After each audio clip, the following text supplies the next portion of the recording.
Tares, you do not need many tares. Like, I probably bought a kilogram bag, I don't know, years ago. They keep exceptionally well. They don't seem to get eaten by mites and bugs. So they're just double bagged. I just chuck them in there in my storeroom. Just like that. They're like a little, as I say, they're like a little bean, basically.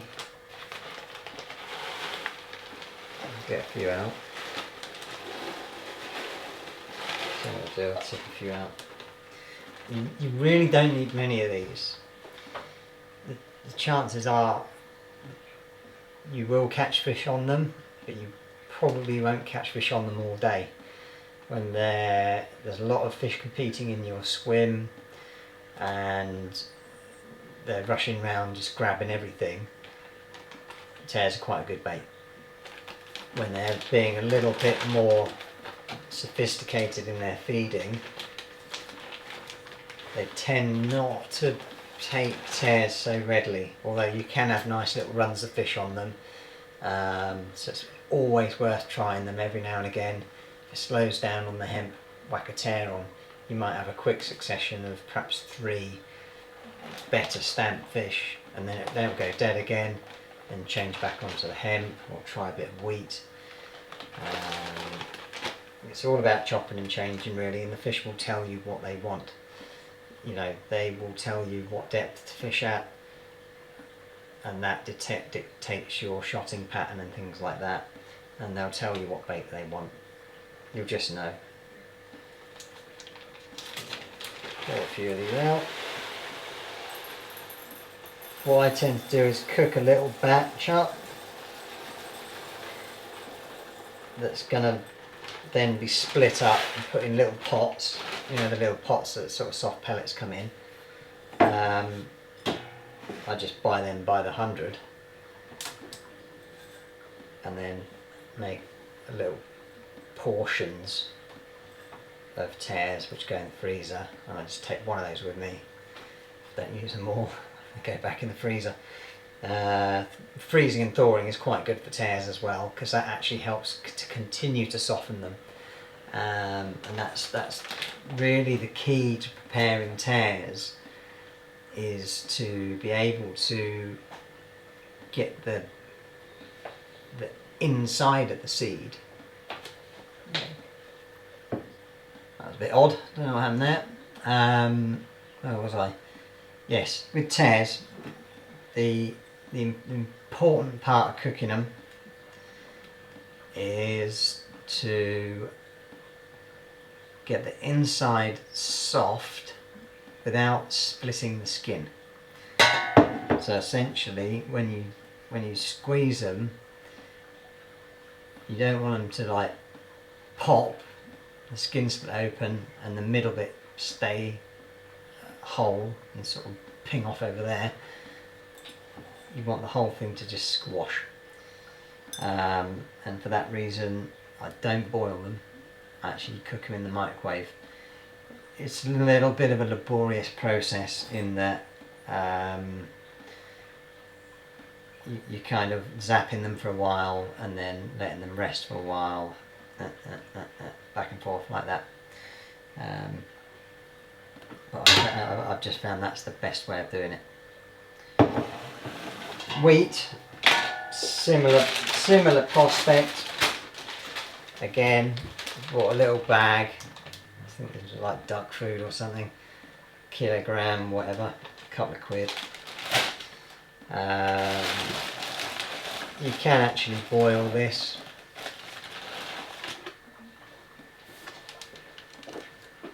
Dry, it just looks like your standard. I'll focus on the hand, don't know. It's just wheat, simple as that, like corn that grows in the field.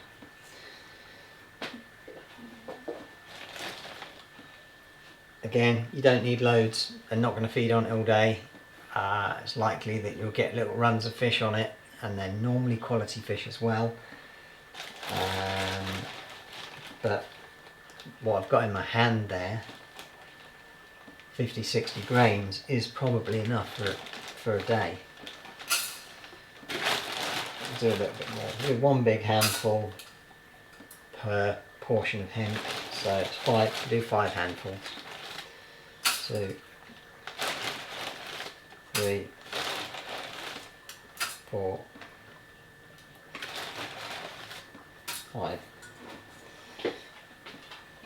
This I just simmer on the stove, similar to the hemp. Again, there's a bit of a nuance to it. If you overcook this, it kind of pops open like popcorn. If you undercook it, the grain doesn't split. So you're looking for a halfway house, basically where the majority of the grains have split open partially, revealing a bit of the sort of fluffy white centre. That also gives you a nice little bit to actually put the hook in.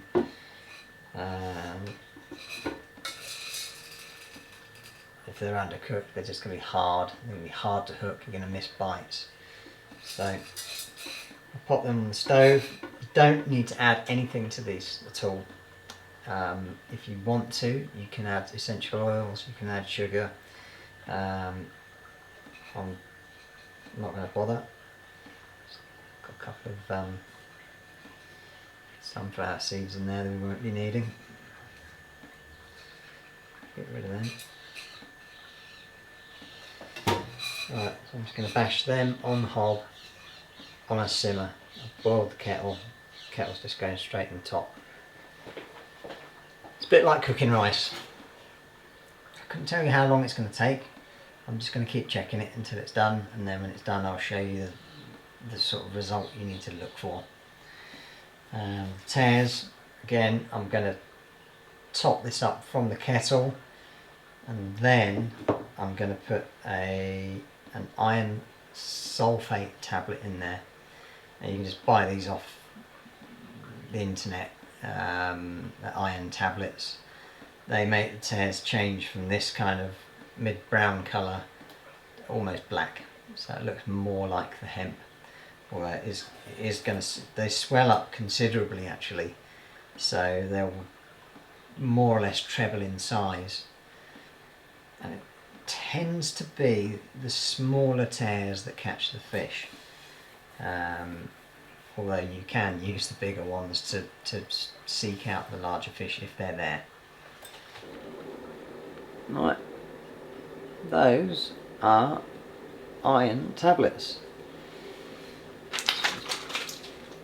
Pop one of them out and chuck it in for your tares.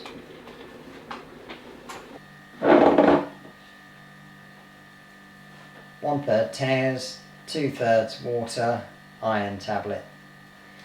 And then we're just going to blast these in the microwave in little bursts and then rest them, and then another little burst and then rest them. It's possible that you could just put it on a sort of medium low for time. I've not tried doing that. Maybe we'll try that today. You've got to watch out. I do it in bursts basically because it starts to boil, and it does boil over.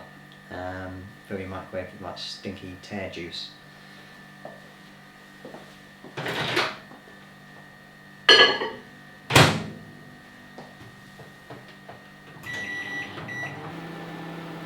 Simmering away nicely, just like that, and then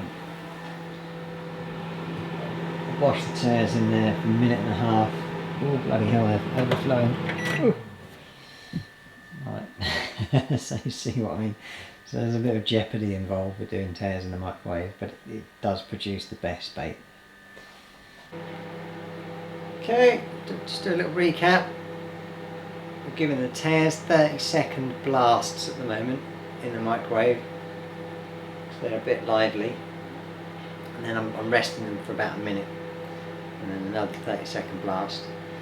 It is a bit laborious, especially to begin with. because they tend to float and produce a lot of boily, bubbly, overspilly crap. Once they've absorbed a bit of moisture, and they tend to sink down to the bottom, and they're a little bit more well behaved. Wheat simmering away in here. This, you do want it to split. Tears, you don't want them to split. You want them to squish. And obviously I'm only doing fairly small amounts of these baits because you don't feed them. You feed hemp, and you just use these alternative, they're alternative hook baits. So you literally need a little pot of each. Which I shall get now.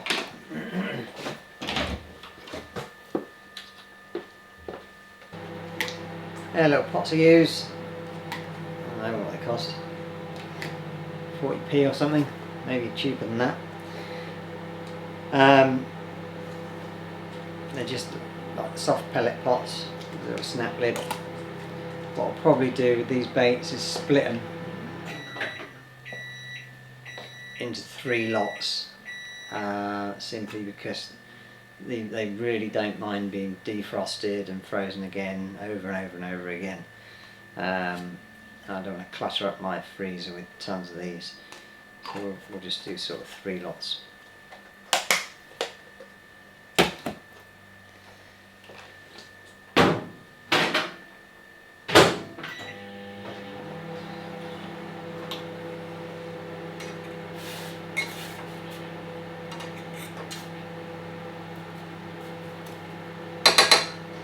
Guessing they've been on about 10 minutes. They're not there yet.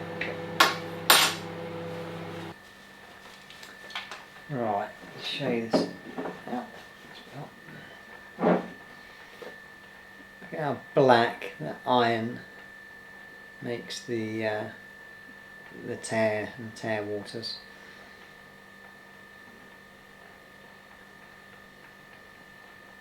I can just look into there and know these are nowhere near done. So we'll pop them back in. Give them another blast.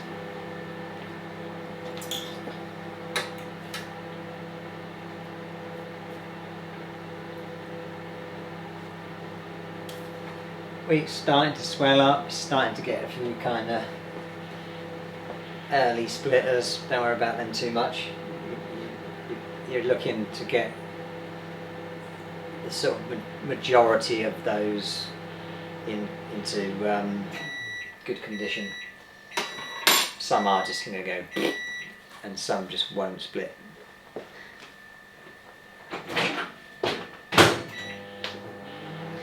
Once the tears start to settle down, you can like zap them for maybe a minute.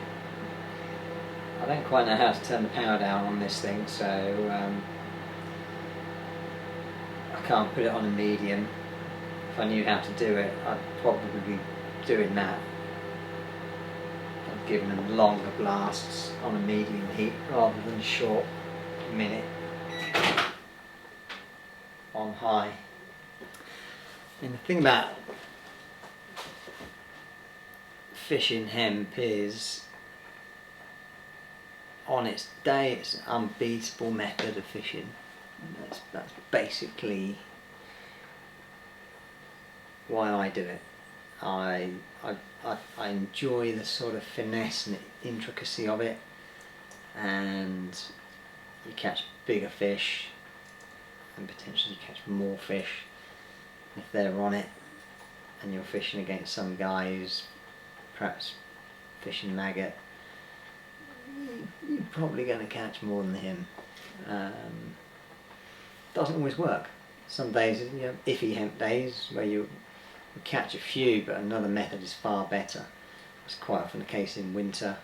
You might find that bread is the way to go, or pinky, or even caster can outfish hemp on its day, but on its day, nothing can beat hemp. Any sort of roach fishing really is about responding to the fish. making little changes in your presentation so that you are catching the biggest stand fish possible and hitting as many bites as possible and waiting the least amount of time to get a bite. I tend to be a bit of a bully when I roach fish as well. A lot of people really light elastics, like a number 2, number 3. I sometimes will fish an 8. If there's loads of fish there, you can get away with some relatively heavy gear, 16 hook, 14 hook, you know, 0.1 hook length, and they don't come off with those heavy elastics. You're not using teeny little hooks, you're not worried about bumping fish. You don't want to be playing them, really. You want to catch a lot of them, so get them in.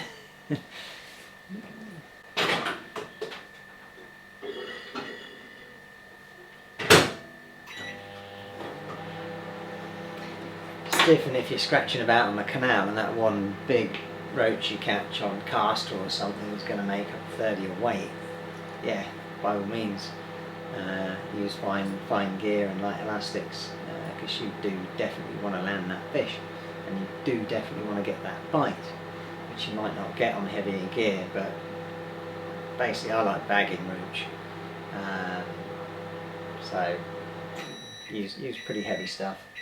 I must admit, I was using pretty fine gear on the Thames the other week. It was hard. So I was using 0.8 hook length. I was using a size 16 hook, mind you. I was using I think the elastic was a 3 to 5. It was a bit light. I was having to play some of the fish a bit too long, really. Obviously there's also the risk of a pike just grabbing hold of it as well, which you don't want. Okay, this wheat is just about there. The tares, I've just actually stuck them on a defrost cycle for about 5 minutes. That basically gives them a blast on full and then a bit of a rest, I think. Might be just slightly less vexing than buggering about with a 30-second button. So, wheat. The same. It's a change bait. You don't feed it, so you don't need a lot. And it's really about picking the timing and having a look at a few grains.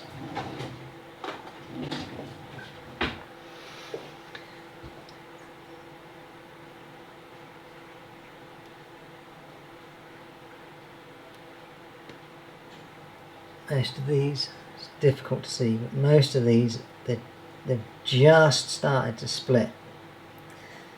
This one here might be a better example. Can you see it's just begun to open up on the top there. Sometimes they'll open up on the bottom as well.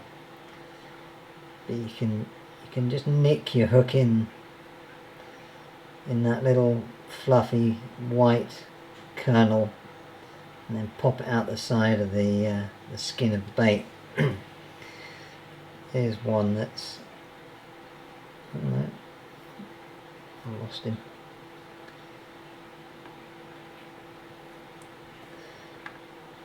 Find one that's, sometimes they just go too far. Stuff like that, it's just no good as bait. But most of these are in some way, shape or form split just a tad, going to be hookable, a little hard still, but they're good. And say the freeze and thaw process will actually help to soften these a little bit more, so we'll pot those up. So little pot,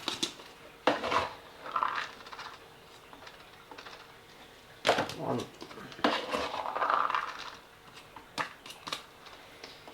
two, 3.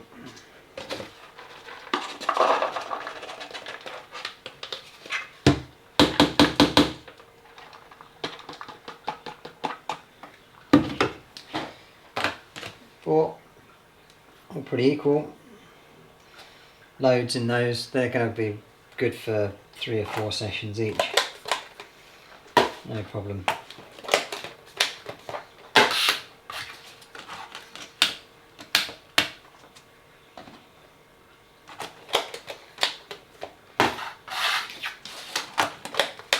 Just bash them straight in the freezer.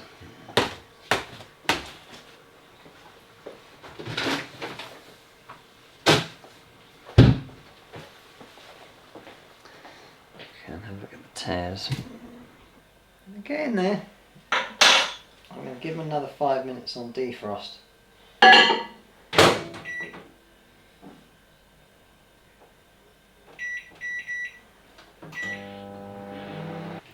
I gave these tears another 5 minutes on defrost. I think that might be the way to go in the future. Just a long defrost. Come on now. As you'll see, ouch, they are very black and there's not really many split ones in there. Excuse me. Smell pretty vile. And that was not a lot of, that was a couple of handfuls of tears. They've swollen up a lot. We'll do the old squeeze test. A cooked tear, when you squeeze it, will squish.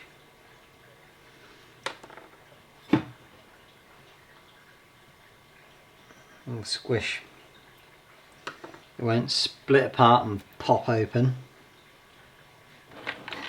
And just like the wheat, the freeze and the thaw is going to help these out, make them even softer. So these are perfect. You do get the odd split in there, but the majority of these are good. If you just whack them on a boil, you'd get so many split ones. It would just do your head in. So they're sorted. Just like the wheat, we're going to divvy them up into little pots. Again, the amount I've got there, it's not as much as the wheat, but these are definitely sort of 2-session packs, I would say.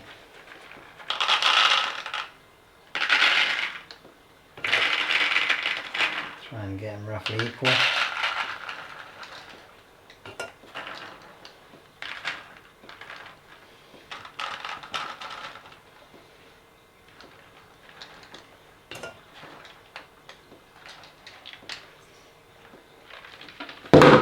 Yeah.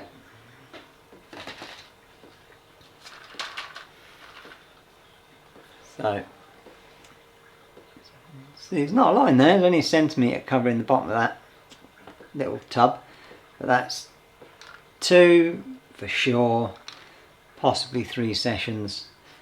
The only thing you've got to remember is to take them out of your bag at the end of the day and put them back in the freezer. Don't do what I do quite often, which is completely forget about them. I'll just be a bit mean with that one. Yeah, don't do what I do and leave them in there and let them go rotten. What I'm going to do is I'm just going to put a smidgen of water in there. I've got a dripping tap, so I'm just going to let it drip 20 times or so. So what happens when you freeze things is essentially the water crystallizes, some of it's forced out, and then on the thaw it's reabsorbed. So if we put a little bit of extra in there, when these thaw out, they're going to soften a little bit more. And you really do want them soft, so that your hook can pass unimpeded through the middle.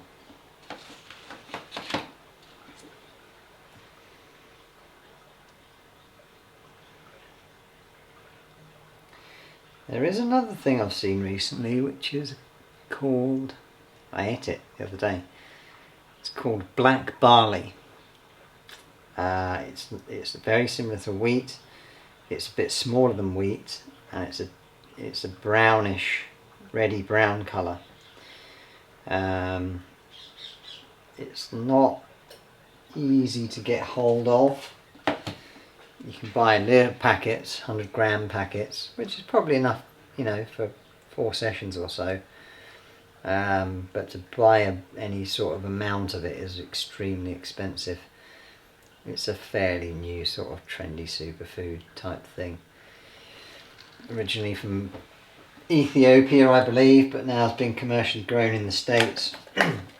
In the States it's fairly cheap, but there's obviously nobody really importing it in quantity in the UK. So it's not as viable an option at the moment. Might buy some though. It looks good. Right, there we go. That's probably enough 8 sessions there at least. That's how you prepare tares and wheat for roach fishing. Next time I see you, I'm going to be on the bank. I'm going to be taking some of this with me. We're going to fish hemp, and I'll basically run through how I fish hemp. Hopefully we'll catch a few, and you'll have a bit of a running commentary of my gear, rig, and exactly how I approach it, and we'll try and get into some of the sort of finer points of fishing it. It is one of the most nuanced styles of fishing. Like any sort of match roach fishing has its nuances. You know, squat fishing, pinky fishing, punch fishing. They're all very similar. You're fishing for the same species of fish, and what you're looking to do is, I call it talking to the fish. They're going to tell you what they want, and that's simply, you find it out by, first of all, either using experience or a guess, and then you're constantly changing what you're doing until it feels right, and you basically get into the zone, I call it, and you're on your autopilot. You're fishing like a robot. It's brilliant. It's absolutely my favourite thing to do, to be honest. I don't know why I didn't do much of it last year. I moped around carp fishing all winter and catching nothing. But yeah, roach fishing, bagging up, getting on them and catching those fish is without doubt my most enjoyable thing to do. Always come home after bagging up really happy. So hopefully sometime, maybe this week, if I'm allowed to get out. And this is off work at the moment, so I've got to kind of be mindful of entertaining her a little bit, but I'll be able to sneak out one day. We'll go down the Thames, and we'll sit there and we'll catch a load of roach on hemp. See you there.